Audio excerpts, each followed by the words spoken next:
Going into no contact will not help your ex get used to living their day-to-day life without you. I'm Coach Pearl, relationship coach. Let's get into it. So a lot of people are afraid of going into no contact with an ex because they're scared that if they go into no contact with their ex is going to get used to living life without them. They're afraid that by going into no contact, their ex is going to very slowly be able to detach from them. But in reality, this isn't what happens when you go into no contact with a dumper.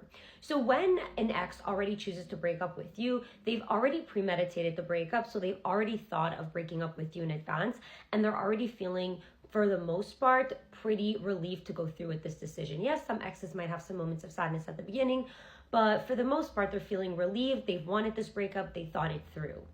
And so when you go into no contact with an ex, you're essentially forcing an ex to actually experience the breakup. Just because an ex felt like they were ready for the breakup and they've premeditated it and this is what they wanted, it doesn't mean that when they experience that they're also going to still want it. Remember, we can want certain things, but once we have them, we can realize we don't want it as much as we thought that we did. Same thing with the breakup.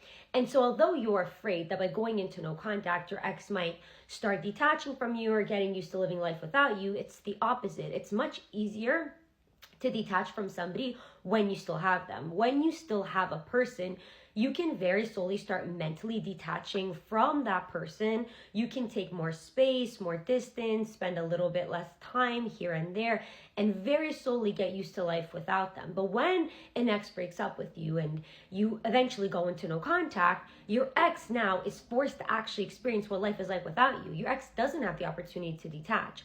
Remember that when you go into no contact, the exes, the dumpers, start with the relief stage. They start off by feeling very relieved, by putting themselves out there, by trying to have fun, going out, hanging out with people, by trying to find a lot of fun distractions to do to not have to think about the breakup. So your ex isn't actually trying to detach at the beginning of the breakup. And then if, for example, you're no contact and you're not in your ex's life, what's even better than that is now an ex is forced to experience every single consequence of losing you. So when you're not in your ex's life, an ex's birthday, for example, can come up and they can think how much nicer it was last year, or they can listen to a song and it can trigger a memory that you two shared last summer with you. But the point is that there's so many memories and there's so many moments where an ex can start feeling your absence and missing you. Your ex can, for example, have a bad day and wish they could just call you. But if, for example, you're still in your ex's life, you're still giving your ex every single benefit of a relationship without being in a relationship, you're just not giving your ex the opportunity to ever actually miss you and to ever be able to experience what life is like without you. An ex cannot miss you if they don't lose you. And so it's actually a lot easier for your ex to detach from you if you're still actively